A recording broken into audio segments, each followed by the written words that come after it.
Assalamualaikum warahmatullahi wabarakatuh.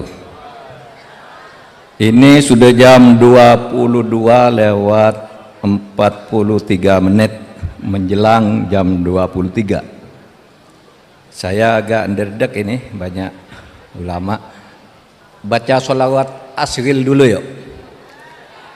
Allahumma sholli ala sayyidina Muhammad wa ashril zalimin bizzalimin wa Allahumma sholli ala sayyidina Muhammad wa ashril zalimin bizzalimin wa akhrijna min bainihim salimin wa ala alihi wa sahbihi ajmain. Yang terhormat Ibu Sinta Nuriyah, para hadirin sekalian, saya singkat saja mau membacakan butir-butir fiqhus siyasah wa fiqhud dusturiyah, yaitu fikih politik dan fikih konstitusi dalam penafsiran saya atas pemikiran dan langkah-langkah Gus Dur.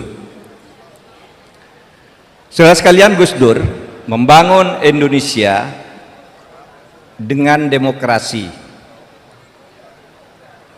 Agak aneh bagi sebagian orang, kok bisa tokoh Islam kok pilihannya demokrasi? Kenapa tidak negara teokrasi Islam? Kenapa tidak khilafah Islamiyah?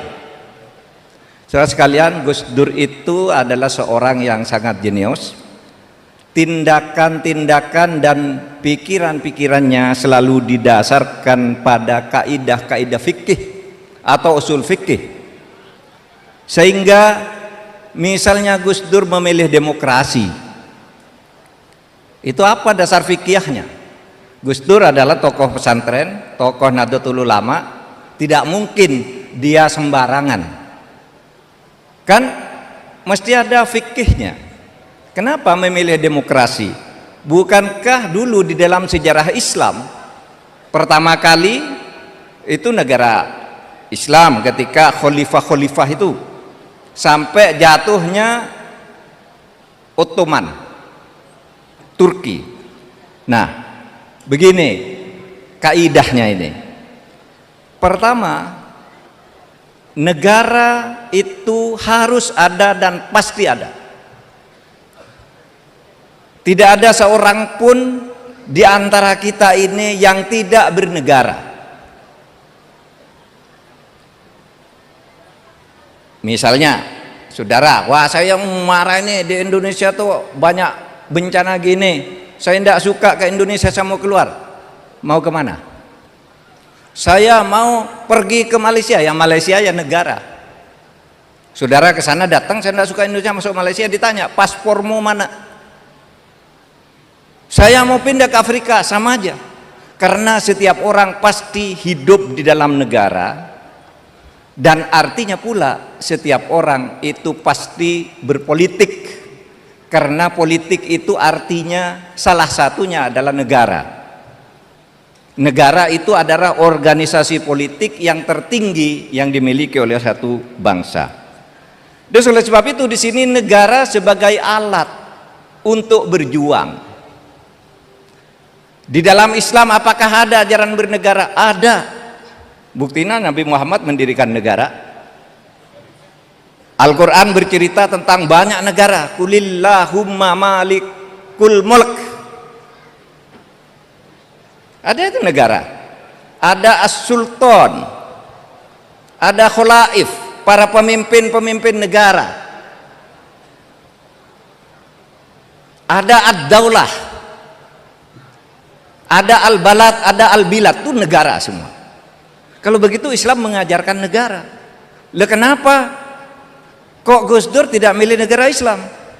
Karena di dalam Islam negara itu hanya alat, sedangkan sistemnya bisa apa saja yang diperlukan dan cocok kepada bangsa itu.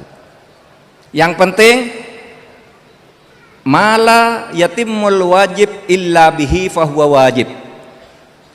Jika sesuatu tidak bisa kamu lakukan, kalau tidak mempunyai atau melakukan sesuatu, maka mempunyai sesuatu itu wajib hukumnya.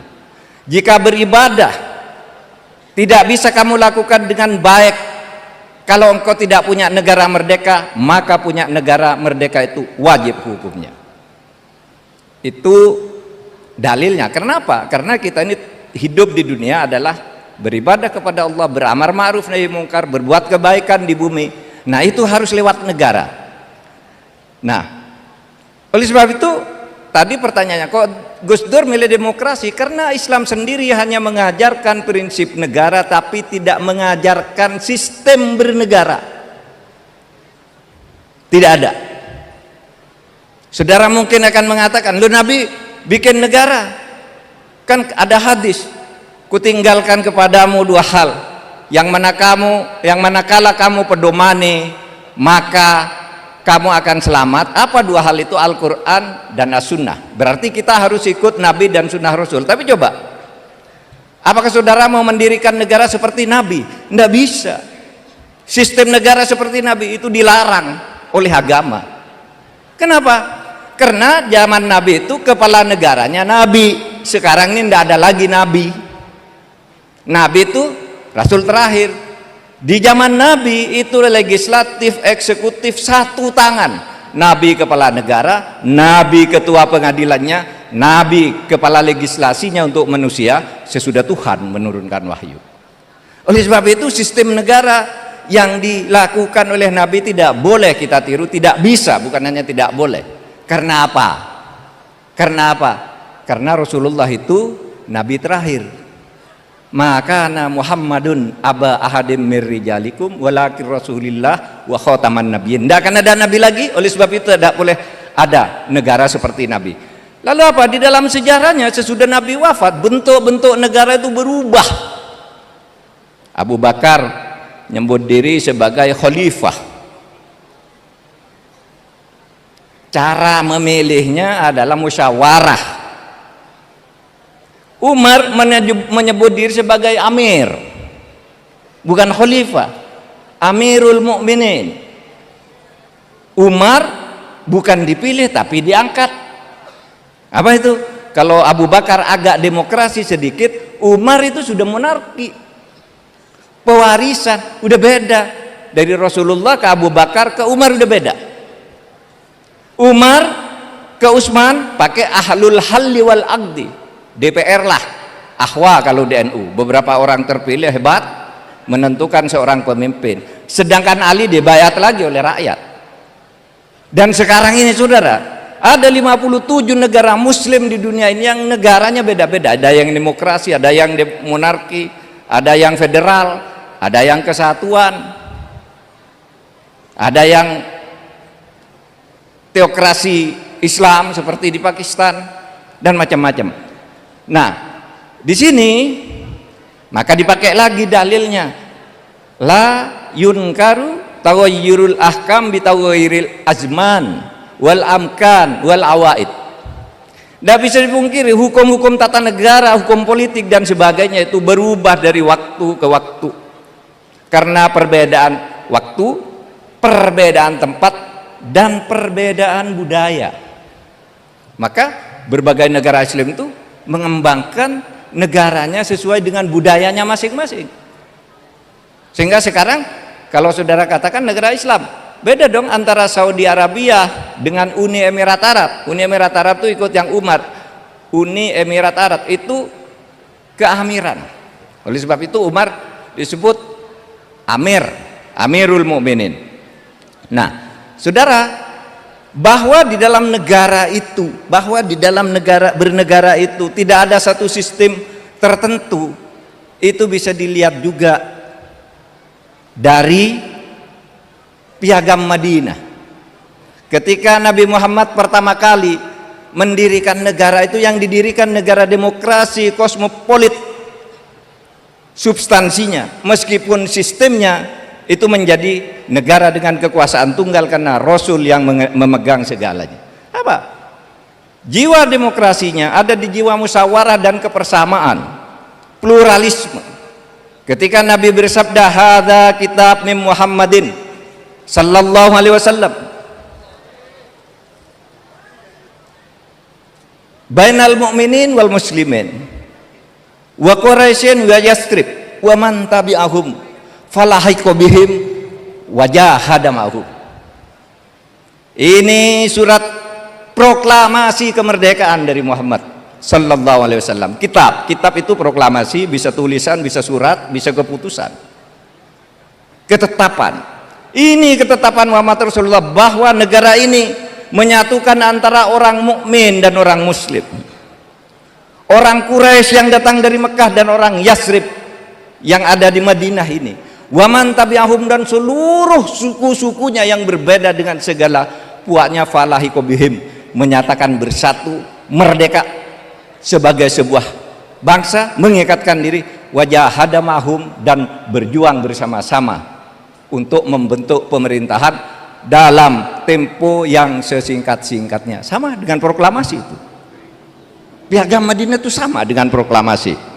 Nah, saudara sekalian, maka dari sudut fikih, demokrasi yang dipilih oleh Gus Dur sebagai jalan perjuangan berdakwah membangun bangsa dan negara itu punya dasar-dasarnya yang kuat. Apakah boleh Pak mendirikan negara Islam? Boleh, tapi juga tidak harus. Oleh sebab itu di luar itu ada negara Islam namanya Brunei, ada kerajaan Islam Malaysia, ada kerajaan Islam Arab Saudi, tapi ada republik rakyat Islam juga. Yaitu Mesir, Republik, Maroko, Republik. Jadi macam-macam. Dan itu semuanya boleh, karena bagi Islam yang penting itu al-maqasid asy-syar'iyyah saja. Maksud pokoknya apa? Maksud pokoknya adalah kesejahteraan rakyat. Apapun yang kamu pilih, kesejahteraan rakyat harus dinomorsatukan, sehingga orang-orang yang dekat kepada Gus Dur itu, yang sering ketemu Gus Dur, hampir selalu hafal dalilnya, tasarruful imam ala ra'iyah manutun bil maslahah. Kewajiban pemimpin, kewajiban negara terhadap rakyatnya itu adalah kemaslahatan rakyatnya. Dan kemaslahatan rakyat untuk Indonesia yang pluralistik, yang begitu banyak suku dan agamanya, kemaslahatannya itu harus dibangun dengan demokrasi. Saudara sekalian, oleh sebab itu apa pesan pertama dari seluruh fikih siasa yang kemudian juga menjadi dasar fikih dusturia, fikih konstitusi? Itu dasarnya gampang aja sebenarnya. Kamu bersatu di dalam keberbedaan, karena di dalam surat Yunus itu disebut walau syaa rabbuka la'amana man fil ardi kulluhum jami'a afa anta tukrihan nas hatta yakunu mu'minin. Sungguh kalau Allah menghendaki kamu semua yang Kristen, Katolik, Buddha dan sebagainya, kalau saya mau jadikan Islam semua, tapi justru saya, kata Allah, saya yang menciptakan perbedaan itu, dan kamu tidak boleh memaksa orang lain agar beriman semua seperti kamu. Karena apa? Fakta bangsa kita ini plural, agamanya saja 5, yang 6 yang resmi disebut, aliran keyakinan tuh, kepercayaan diakui juga, cuma tidak disebut satu persatu. Sukunya 1360, bahasa lokalnya 726 bahasa. Kamu harus bersatu, karena kalau Allah mau kamu semua sama, hidup di tempat yang sama, kulitnya sama, rasnya sama, agamanya sama. Tapi kata Allah, kalau tadi di dalam surat Yunus, sekarang di dalam surat Al-Maidah ayat 48, walau sya'allahu laja'alakum ummatan wahidah, Kalau Allah mau, kamu saya jadikan satu semua, satu jenis, satu agama, walakin liyabluwakum, tapi saya yang membuat perbedaan itu untuk menguji kamu, apakah dalam keberbedaan kamu bisa bekerja sama. Oleh sebab itu firman Allah di surat itu, fastabiqul khairat, berlomba kamu dalam kebajikan. Itulah tugasmu hidup. Agamamu, agama mereka, lalu kita bekerja sama untuk kebaikan yang disebut maslahah. Manutun atau manutun bil maslahah, kesejahteraan rakyat melalui apa yang disebut al-maqadis syar'i. Nah, saudara-saudara, terakhir, prinsip yang sering disampaikan oleh Gus Dur, prinsip yang sering disampaikan oleh Gus Dur itu 3. Itu mirip-miripnya yang disampaikan di Revolusi Perancis. Dulu ada 3 prinsip demokrasi itu. Apa? 1, liberté, 2, égalité, 3, fraternité. Liberté itu kebebasan bagi setiap orang warga negara, punya kebebasan yang sama di dalam negara demokrasi itu. Bahkan bermimpi pun harus bebas, bercita-cita apapun setiap orang bebas. Ini satu cerita agak lucu nih.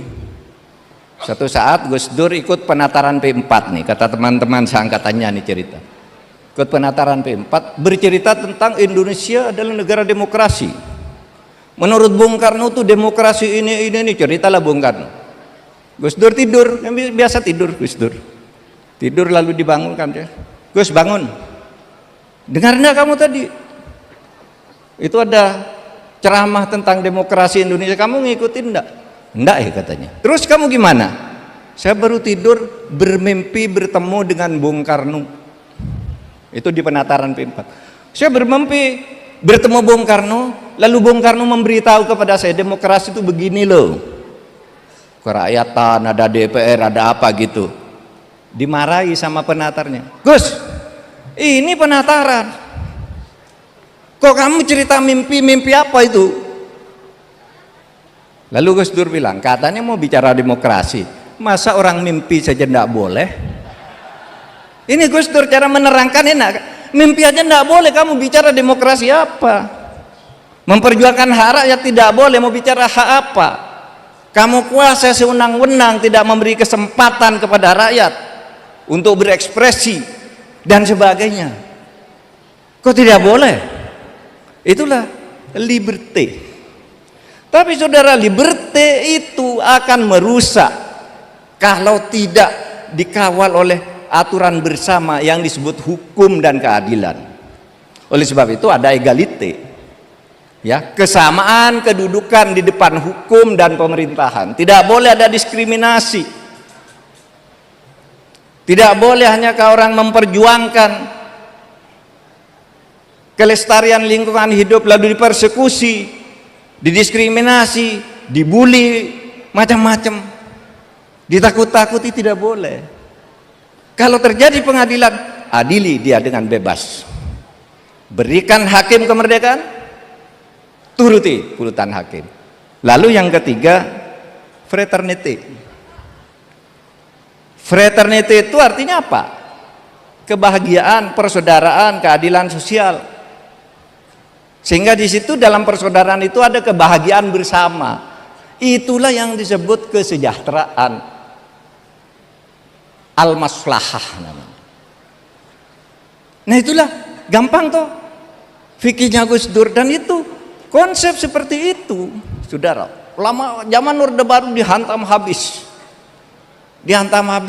oleh orang Islam, dianggap melanggar aturan agama, tidak setia kepada Islam karena dalilnya demokrasi itu oleh Barat.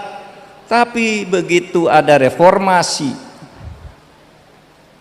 konsep ini menggelinding, dan apa yang terjadi?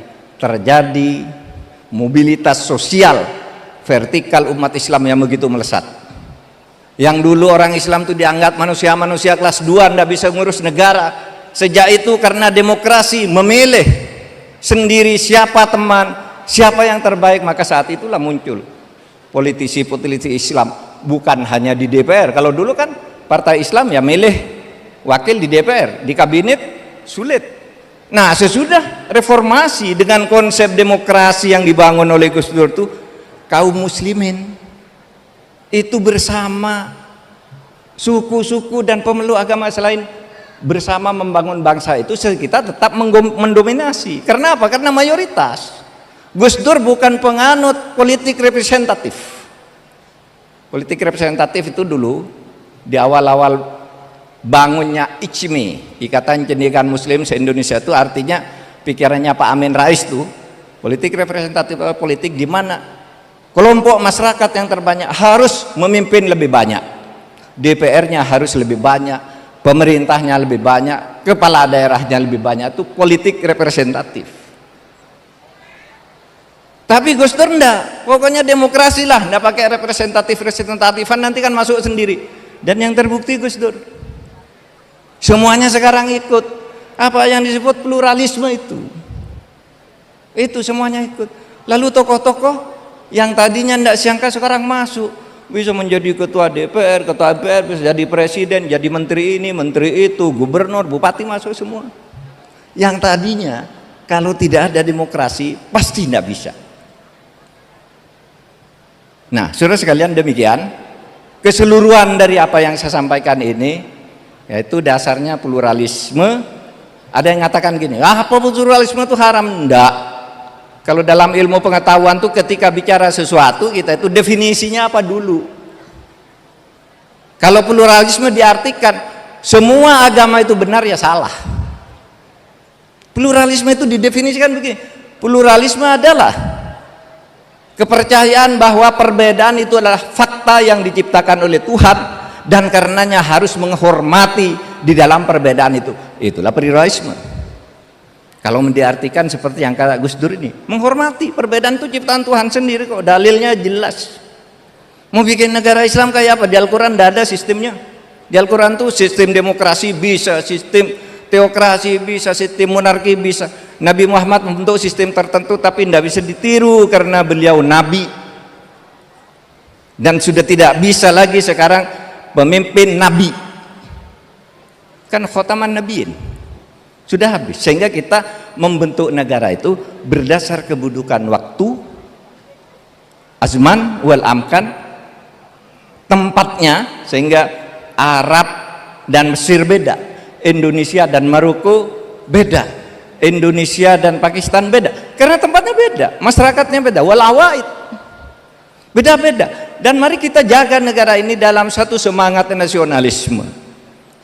Itulah sebabnya lagu Syubbanul Waton itu, saudara, dulu tuh udah lama tuh diciptakan konon oleh Kiai Wahab Hasbullah, ditulis oleh Kiai Maimun Zubair. Ini konon, saya tidak tahu, saya tidak neliti.